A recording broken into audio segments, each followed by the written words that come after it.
I love all the chuckles during that story. It's good. The Bible has some comedy in it. It does. We'll get back to that a little bit later in the sermon, that story. I want to start out by telling you a story of my own. It's probably one of the best days of my life, actually. It was the second day of college, my college, at the Warner Pacific University. So this was a little over 10 years ago now. And I was in the vocal jazz group singing our first rehearsal. I was a tenor. And we get done with our rehearsal, and one of the other tenors, his name was Jonathan, comes up to me. And we didn't know each other before this hour of rehearsal. He comes up and he says, "Hey, a few friends and I are going to the mall. How about you come?" Now, I had just moved from Eastern Oregon to Portland. I knew nobody here. I was alone on this campus, and he was an upperclassman, and he just walks up to me on the very first day of class and says, "Hey, you, let's go to the mall. You're going to be one of my friends now." So I said, okay. I was thrilled about it, and we went out, and we got in his car, and we were waiting for one of his other friends to come join us, but she was taking a little bit of time. Like, we ended up waiting in the parking lot for a few minutes, so by the time she got to the car, he felt like teasing her. They were longtime friends, and, he locked the doors and made her do, like, a dance to get in. She gets in the car, eventually he unlocks it, and there was three of us sitting in there, and she sits in the back seat next to me. She reaches up, and she smacks both the guys in the front on the back of the head for being ornery to her, and she reaches over and she smacks me on the back of the head too. And that was the moment I knew I was in. Right? Like, I'm sure I reacted appropriately in this, but inside I was smiling because I was like, I'm in the group. I'm one of them. I have friends now. It was such a cool feeling, such a special day. And actually, Jonathan he's one of my best friends to this day, almost 10 years later. We get to do some welcoming today, too. Hopefully, we do it more gently. However, if you raised your hand earlier and you get a little smack on the back of the head, sorry, that's my fault. That's our kind way of saying welcome today. But we get to welcome in new people today, too. And these two lessons that we have from our lectionary today both have some wisdom in how we can do this well. Let's start out with the letter from Paul in 1 Corinthians. He says, "There are varieties of gifts, but the same Spirit, and variety of services, but the same Lord, and varieties of activities, but the same God activates them all in everyone." We come from all sorts of different places, and we bring all sorts of different experiences with us, and that has shaped our personalities, that's shaped our skills. I know our new members come from a variety of different backgrounds. Some of you have just moved to Portland for the first time. Welcome to the city. And Paul recognizes that when we come together, we bring all of these different things, and that this is not anything bad, but it's actually an asset to a community. But he does this in a way, and he keeps repeating, if you listen to the theme, that there's people who have prophecy, but it comes from the one Spirit. Or there are people who have all these other gifts, but every time he says that comes from the same Holy Spirit, from the same Holy Spirit. He says we are different, we bring unique qualities, we bring unique experiences, skills, and traits, but they are the same. They are from the same place. And so while we bring difference, we are the same. He continues, right after our reading in the lectionary today cuts off, he continues with this other metaphor. And this is just a little bit of a spoiler for next week. Sorry. Sorry, Pastor Allison, if you're preaching on this next week, but this is a little spoiler. He says, "For just as a body is one and has many members, all of the members of the body, though many, are one body, and so it is with Christ. For in one Spirit we were all baptized into one body, Jews or Greeks, slaves or free, and we were all made to drink one Spirit." He says some might be a hand, some might be a foot, some might be an ear, some might have different skills, different experiences, but we are all one. And what Paul is doing here is he's actually tapping into an ancient philosophy that some of his readers might have been familiar with. It's called non-dualism. Non-dualism, and it's really popular in a variety of ancient Eastern religions. And what non-dualism teaches, what it believes, is that reality that we live in is simultaneously made of both real difference and perfect unity. We are not either different or unified. Instead, we're both. We are unique and we're unified. We are really different from one another, and yet we are infinitely related to one another, all at the same time. So this is when Paul says one might be a hand, one might be a foot, one might be an ear. We are the same body, or we bring all these different skills or gifts, but they are from the same Spirit. He's saying we are different, and we are one altogether. This might sound a little bit tricky, but actually I think we're more familiar with this concept than we might think. For example, Christians talk this way all the time about the Trinity. Think about God, the Trinity. There's one God that we see in three persons. There's the Father, the parental God. There is Jesus. There is the Holy Spirit. Each one of them, they are not one all by themselves. They can't be. The Father cannot exist without the Son and the Spirit. The Spirit does not exist without Jesus and the Father. These things are intricately related, but they are still unique. We can identify these unique aspects, and yet we know that they are part of one, so much that we will die on the hill that we are not polytheists as Christians. We do not serve three gods. We serve one God in three persons. We recognize at the core of our religion this paradoxical nature of reality, that we are different and the same at the same time.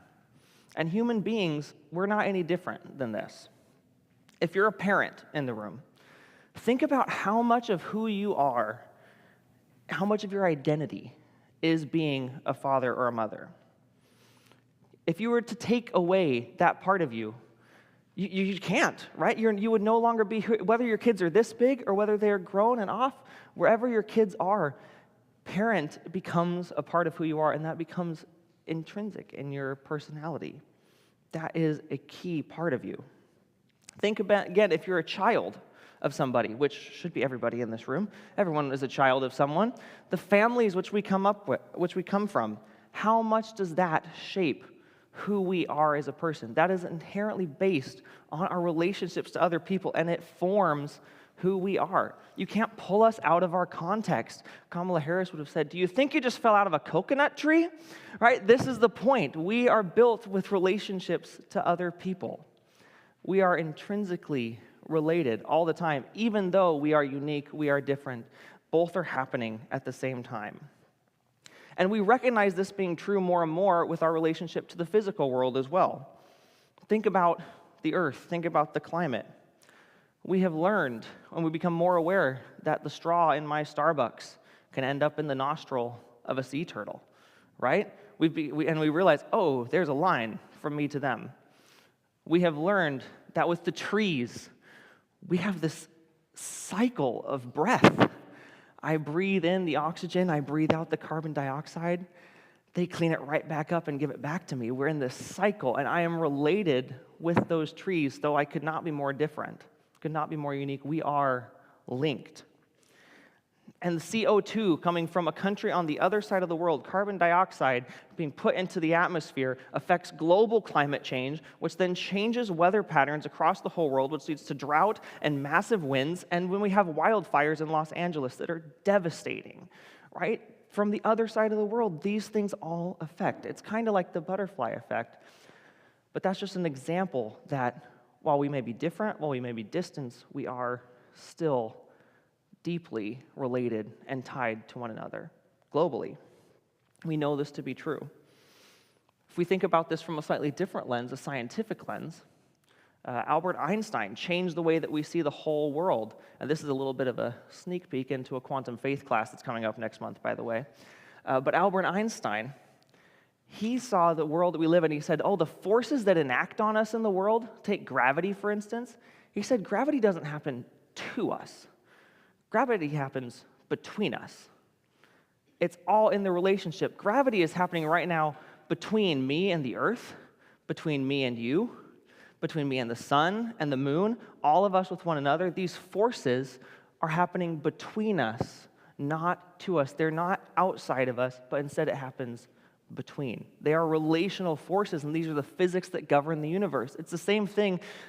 If gravity is the macro scale, we go down to the tiniest particles in existence, and there's tiny forces of electromagnetism, positive and negative charges that hold together every atom, every molecule, everything that makes up everything we can see. Every physical item in the whole world is held together by forces that happen between, not to. We are intrinsically relational, as a reality. And it's why it's part of being human.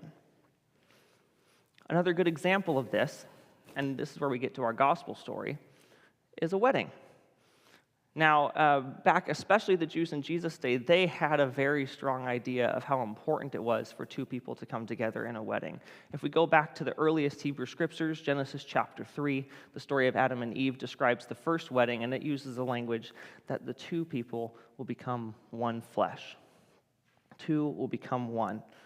Sounds a little bit similar even to the language Paul uses later, right? Of many parts becoming one body, saying that there is something special that happens in relationships where when you are related to someone, as we know now, we have established we all are, there's a oneness that becomes a part of that. No longer are we just ourselves. And Jesus realized, and the Jews realized, when that happens, it's time to throw a party. It's time to celebrate that, because that is something that is good, that is something that is joyous, and it's something that we need to be reminded of, because that's what parties do, right? Whether it's a wedding, celebrating a union, whether it's a funeral where we're remembering someone's life, or whether it's celebrating just going one more time around the sun like a birthday, we get together with the people that are closest to us, and it reminds us that we're not doing all of this alone, that we are connected, we have parts in each other's lives, we affect each other. This is ultimately what we've learned about reality, is that we are ongoingly affecting one another, constantly, and we can't not do it. By being in the same space, there's even some interesting things you can look up out there about energy that can travel between people in the same space without words, without looks, without anything. We can feel it. You know it. You know that this has happened. You've experienced it in your own life. We affect one another constantly. Now, we can go and we can pretend it doesn't exist. We can pretend I'm just me. You don't affect me. I'm not going to be bothered by it. I'm not going to be affected by it, and I'm not going to do anything for you. I'm going to do my thing. We can do that. But to do so is to miss the bigger picture, and it's to live half of life. Half of life is us being by ourselves, but the other half, this such beautiful part, is being one, being related constantly to one another. So we, instead of just choosing to exist in our uniqueness and our independence, we choose to be all together, or we miss it. This is where we get to church, because church is people coming together intentionally to live life in community. We have communities that we don't choose to be part of. That's a part of life. But there's something very special in a community that we do choose to be a part of. And when we do that, when we lean into recognizing our connectedness in the communities that we either choose or don't choose, what happens is we start seeing a much bigger picture of the world we live in, and we gain capacities to love each other, capacities to have compassion, to show kindness, to be advocates for justice, because we recognize the bigger picture. I have a little bit of a feeling, I'm pretty sure of this actually, that starting tomorrow, this is going to be a rough week for a lot of people. I think people are going to be sad. I think there's going to be people who are scared, and probably people who are hurt. In order for us to engage with this as Christians, tapping into what we know about the truth of God and the relationality of God, we have to recognize, we have to understand and know and trust and lean into our oneness with each other. Here in this room, in the city of Portland, in the United States, and the entire world, our oneness is going to be a massive tool for us as we go forward and try to love people well. So, let's start with today, though, because after this worship service, I see a cake, and we're going to have a party. So let's celebrate together welcoming 8 new people in. And then, tomorrow, let's start by leaning in further to the spirit of the party, seeing the countless ways that we get to be here together, that we get to love each other, and that we get to be one. Thank you.